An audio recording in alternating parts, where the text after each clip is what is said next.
Hello, friends. Well, we have come to Hebrews chapter 11, haven't we? We have begun a study of the great faith chapter. What a wonderful chapter this is. I'm feeling at a loss here because there's so much in this chapter I would like to talk about, but I'm trying to squeeze it into just one video a week. I doubt that you want to watch 2 or 3 or 4 videos a week, so I try to condense things into one video a week, and our problem here is that there's so much that we could talk about that I want to talk about. Anyway, we'll do the best we can. What this chapter does is to state the nature of faith and then illustrate faith with a number of well-chosen examples. So let's begin there. What, according to the author, is the nature of faith? He tells us in verse 1 that faith is the assurance of things hoped for, the conviction of things not seen. For our author, faith is essentially trust or confidence in God. And in verse 1, he begins with not so much of a definition of faith as a description of what faith does in people's lives. Faith is the assurance of things hoped for, the conviction of things not seen. That is, faith is the full assurance and inner conviction that gives us the power to stake our lives on unseen realities. That's what faith does for us. It allows us to stake our lives on unseen realities. And by this kind of faith, the author writes, the people of old received divine approval, verse 2.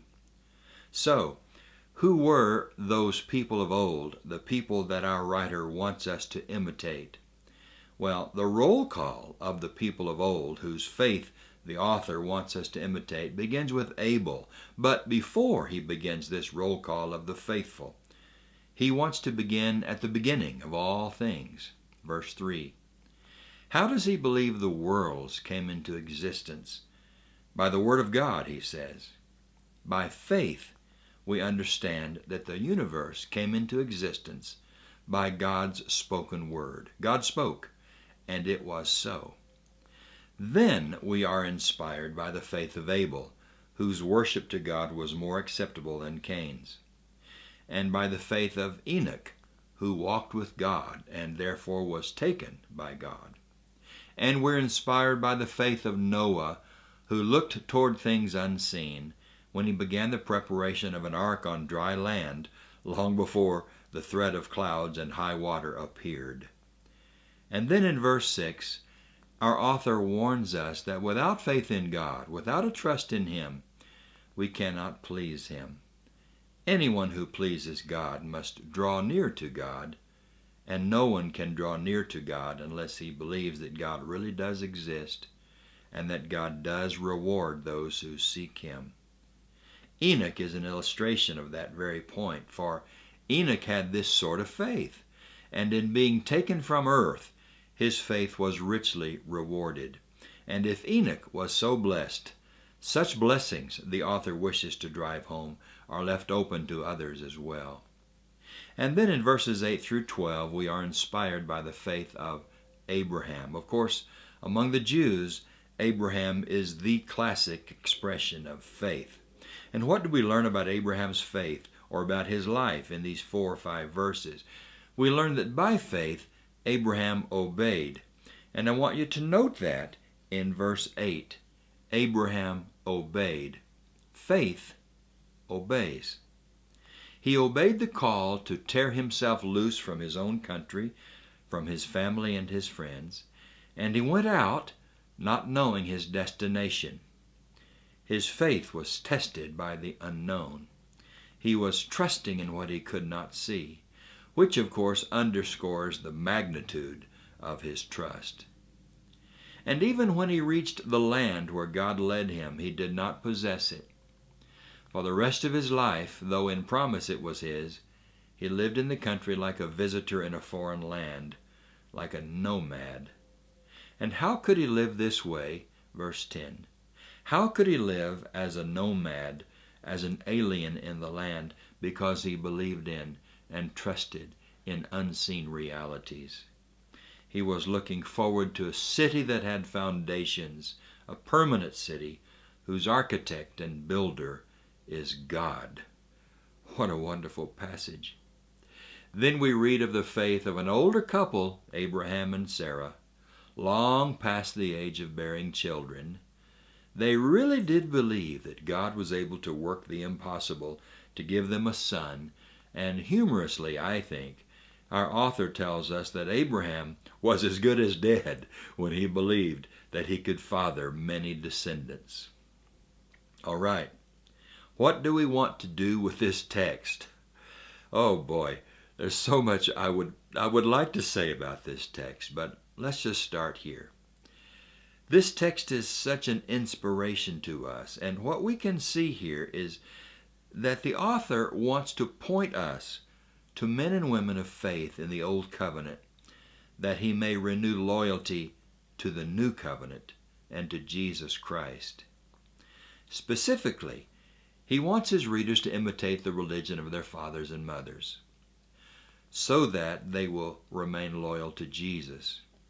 And his point is that the best way that they can imitate the faith of their fathers and mothers, of the Jewish law and of the Old Covenant, the best way to honor their faith and to imitate their faith is to be loyal to Jesus and to be loyal to the New Covenant. And we too can be and are inspired by this roll call of faith, but my guess is that there are also others in our faith lineage whose example can likewise inspire us. We could actually add names to this list in Hebrews chapter 11, the names of parents, grandparents, college professors, preachers, church leaders, friends, whose faith inspires us even today. Who are those people in your life who staked their lives on unseen realities? That's the description of faith. Faith allows us to stake our lives on what we cannot see. Who are those people in your life who inspire you by their faith?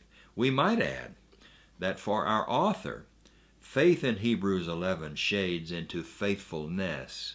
You might see, for example, the very last verse of chapter 10.